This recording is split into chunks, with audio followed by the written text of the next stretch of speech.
All right, let's talk siblings. For those of you that don't have one, let me explain some really basic sibling dynamics. One of the best parts about having a brother or sister is that you can blame them for stuff. You can point at them when something breaks in the kitchen. Hey, it was their fault. I didn't have anything to do with it. Or you can sneak your green beans onto their plate so that you get dessert first and they have to continue finishing their food. Brothers and sisters are why phrases like, they did it first, or it wasn't my fault, were invented. And even if you don't have a sibling, you probably had someone in your childhood who you'd put the blame on or who would put the blame on you for something that they did. It was a cousin, a classmate, or a friend. I was sometimes that friend. I'm not proud to admit it, but it's true. Or maybe you had someone that you blamed for your mess ups. Our impulses as kids don't really change as adults. We remain pretty skilled at avoiding responsibility and putting the blame on someone else. I mean, maybe you've even seen clips of a preschooler that has red paint on their hands and they say that they didn't put their handprints all over the wall. They give their parents that innocent look, but it's very clear that they're guilty. It's obvious that they're at fault. It's funny to watch, really funny to watch, but let's be honest. We all know what that feels like, even now that we're older. We all know what it's like to do something wrong and know that we're at fault, yet do anything that we can to avoid responsibility. So let me ask you a question. Do you remember the last time you felt guilty? Maybe you copied a little too much of your friend's homework, or maybe you didn't tell your girlfriend the whole story of what happened at the party. Maybe you lingered a little too long on that website. Maybe you told your stepmom that you were going one place and you did wind up going to that place, but you went with a different crowd of people than you told her would be there. Or maybe you said that you were studying the whole time, but you were really just binging a new show with your textbook open. There are all sorts of things to feel guilty about. And no matter how old we get, it seems like our reaction is a lot like a 5-year-old. We hide, or we stretch the truth, we make up excuses, or we try to cover it up altogether. When we feel guilty, we get really good at hiding. And we have all sorts of tricks for this. Maybe we avoid certain adults in our lives, like a small group leader or a coach, or we try not to make eye contact with our teacher, or suddenly we ghost our friends, or we play it cool around the people that are in charge.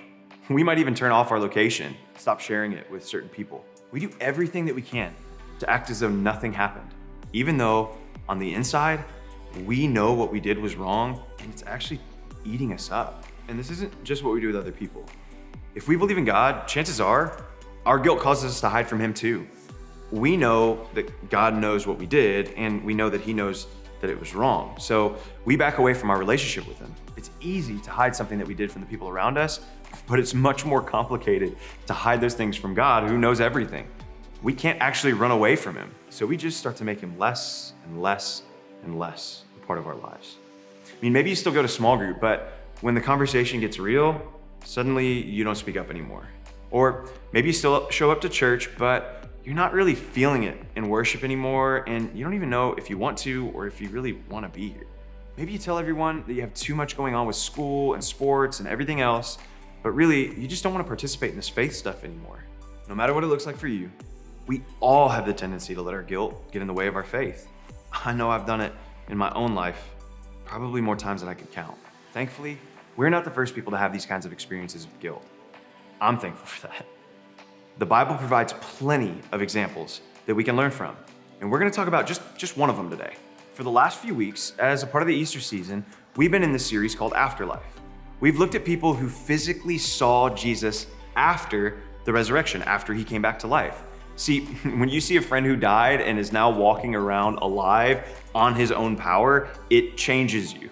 For many people, their lives were radically different after they saw the resurrected Jesus. Their afterlife was dramatically changed.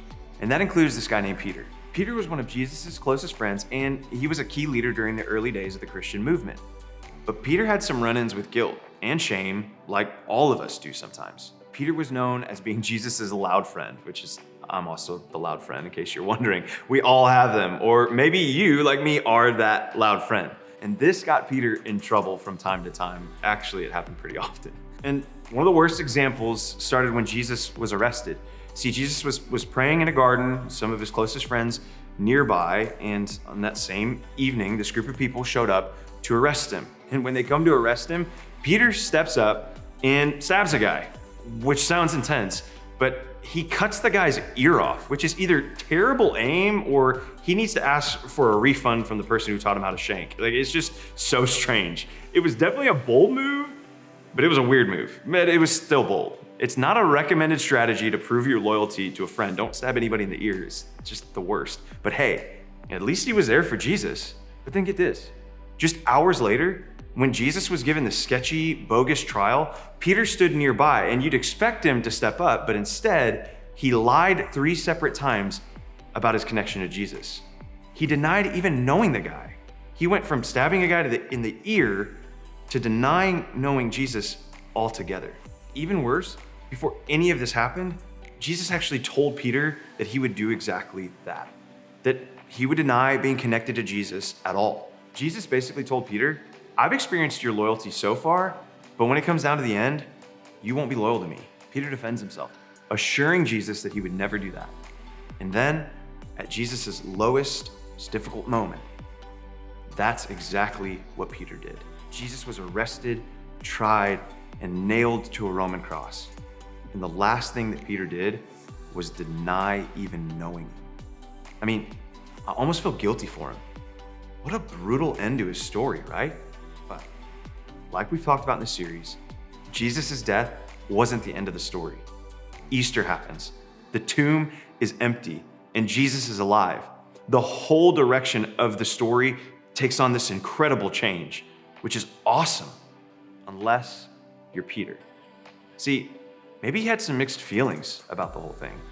He may have thought, I'm so glad Jesus is back, but does that mean that I have to face him after what I did to him?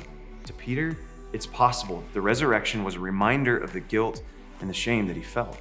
And if he felt guilt, I sometimes wonder if he ran through all the same phases that we do. I wonder if he wanted to lie or exaggerate or defend himself, or even to hide from Jesus altogether. See, a few days later, Jesus was actually on the shore of the Sea of Galilee.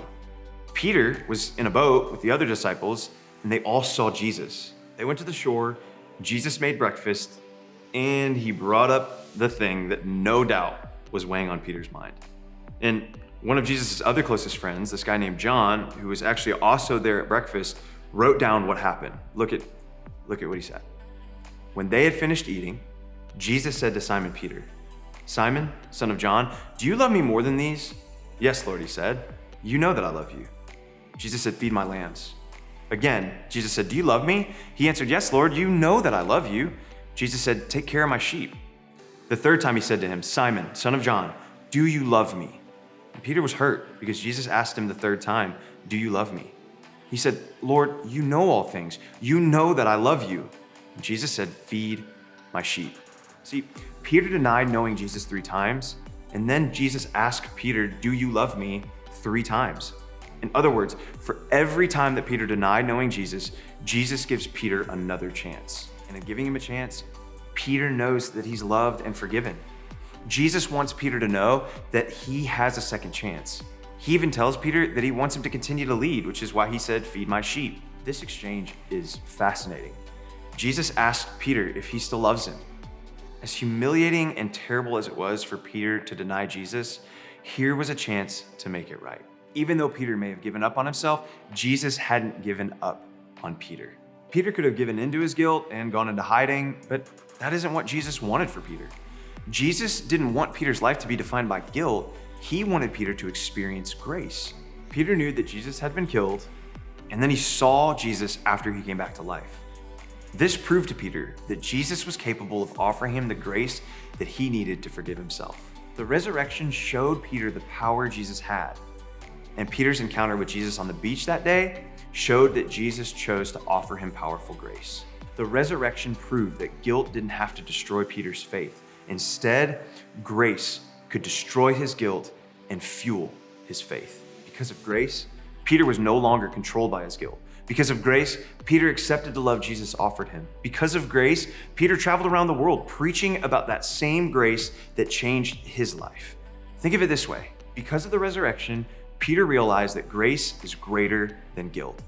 I don't know what's been causing you to feel guilty, but chances are the entire time we've been discussing this topic, you've had something on your mind and on your heart. If you're ready for something new, I want to give you just a couple of steps that you can start taking right now. First one is to start by getting real about where you feel guilt. This can be really tough, especially if you've hidden something so deep that you feel numb to it. But think about where you feel that lingering guilt right now. Be honest with yourself about it, acknowledge it, journal about it, or even put it down in a note on your phone. Just get honest, whatever that looks like. Then remember that guilt is no match for God's grace. Ask God to remind you that He is with you and for you, even on those tough days. Ask Him to cover your guilt with the overwhelming reality of His grace. Listen, Easter matters for so many reasons. It shows us how big God's love is, what God is like exactly, and how God is more powerful than anything else, including death. But Easter also shows us that Jesus is bigger than our guilt, so much bigger. Jesus gives us grace, and it's ours for the taking. So, when you feel those old guilty feelings kicking in, ask God to give you a new reaction. And then finally, keep showing up and speaking up. Do the opposite of what guilt guides you to do or has guided you to do in the past. Instead of hiding, show up in your small group's text thread. Show up at a church gathering. Show up to hang out with your friends. Show up to meetups with your small group leaders. After the resurrection, Peter didn't hide from Jesus. It would have been easier to, but he didn't.